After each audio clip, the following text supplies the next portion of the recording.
हमारे एक बहुत वरिष्ठ पदाधिकारी थे। आज से 4 वर्ष पहले की घटना है।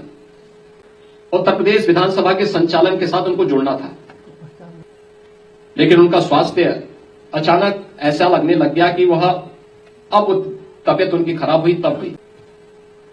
तो मैं अचानक सत्र के दौरान उनके चेंबर में गया। मैंने देखा कि अपने चेयर में ऐसे लुढ़के हुए थे, तो मैंने उनके सिर पे हल्के से वो क्या उनके आगे खुले, मुझे देखा तो खड़े होने का प्रयास कर रहे थे लेकिन खड़े नहीं हो पा रहे थे। तो मैंने कहा भी आपका तबियत खराब है? उन्होंने कहा तबियत कुछ खराब है। मैंने कहा क्या सत्र विधानसभा का सत्र चल पाएगा? आप चला पाएंगे या हमें कोई वैकल्पिक व्यवस्था करनी है? उन्होंने कहा मैं प्रयास तो करूंगा, लेकिन मैंने कहा आपका स्वास्थ्य ठीक नहीं। मैं बैठ गया। मुझे देखे थोड़ा उनके सामने एक वायु, उनकी चेतना थोड़ा सा जागृत होती हुई मुझे दिखाई दी। मैं बैठा वहां पे। मैंने कहा अच्छा ये बताइए आप कितने बजे जगते हैं?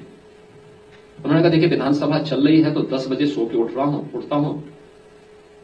और मैंने कहा वैसे? कहा 12 बजे। हमने कहा 12 बजे आप सो के उठेंगे तो तब तो आपको मर जाना चाहिए। तो वो मुझे देखे, तो फिर मैंने कहा सोते कितने बजे हैं? कहा रात्रि को 2 बजे 3 बजे। तो मैंने कहा 2 बजे 3 बजे सोने का कोई समय होता है? मैंने कहा देखिए आप अगर जीवित रहना चाहते हैं तो आप बहुत देर करेंगे, बहुत ज्यादा अगर आपको लेट हुई तो 11 बजे तक आप सो जाया करिए और धीरे धीरे करके कम करिए। पहले दिन 12 बजे सोइए, फिर उसको 11:30 करिए, फिर 11 बजे करिए, फिर 10:30 करिए, फिर 10 बजे करिए और 10 बजे तक हर हाल में सो जाइए।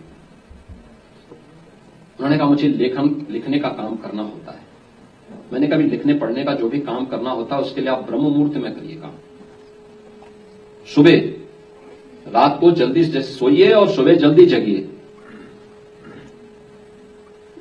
तो उन्होंने कहा इससे क्या होगा? मैंने कहा आप देखना, आप केवल एक काम करिए, पहले केवल अपने को नियम संयम के साथ जोड़ दीजिए। समय पे जगना, समय पे सोना, समय पे अपना नाश्ता लेना, समय पे अपना भोजन लेना। अगर आप इतना कर लेंगे तो आप देखेंगे कि अगले 1 महीने के अंदर आपको कुछ अपने शरीर में एक चेतना दिखेगी। चुप रहे। उन्होंने कहा, फिर मैंने कहा सुबह प्रयास होना चाहिए कि सूर्योदय के पहले पहले आप नित्य क्रिया से निवृत्त होकर के स्नान आदि करके पूजा वगैरह करते हैं तो पूजा वगैरह कर लीजिए और फिर अपना अन्य कार्य निपटाइए। अगर आपके पास समय है तो इस दौरान आप मॉर्निंग वॉक भी कर लीजिए, थोड़ा थोड़ा प्रयास करिए।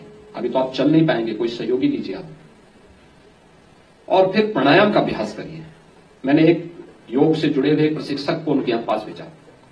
मैंने कभी नियमित रूप से इनको 5 मिनट से बढ़ाते जाइए, 5 से 7, 7 से 10, 10 से 15, 15 से 20, 25 और आधे घंटे तक लेके जाइए। इनको प्राणायाम का अभ्यास कराइए। आप देखिए जो 3 वर्ष पहले जो व्यक्ति एकदम मरणासन स्थिति में था, आज वो मेरे सामने चल करके आते हैं अपने पैरों से और स्वस्थ हैं, पूरी तरह स्वस्थ हैं। यद्यपि रात को 11, 11:30 बजे के पहले अभी भी नहीं सोते, लेकिन मेरा मानना है कि अगर वो 10 बजे तक सो जाएं और सुबह 4, 4:30, 5 बजे तक जग जाएं और अपनी क्रियाओं को नियमित कर लें तो उनकी आयु अपने आप ही स्वस्थ हो जाएगी, अपने आप ही आरोग्यता को प्राप्त कर सकते हैं।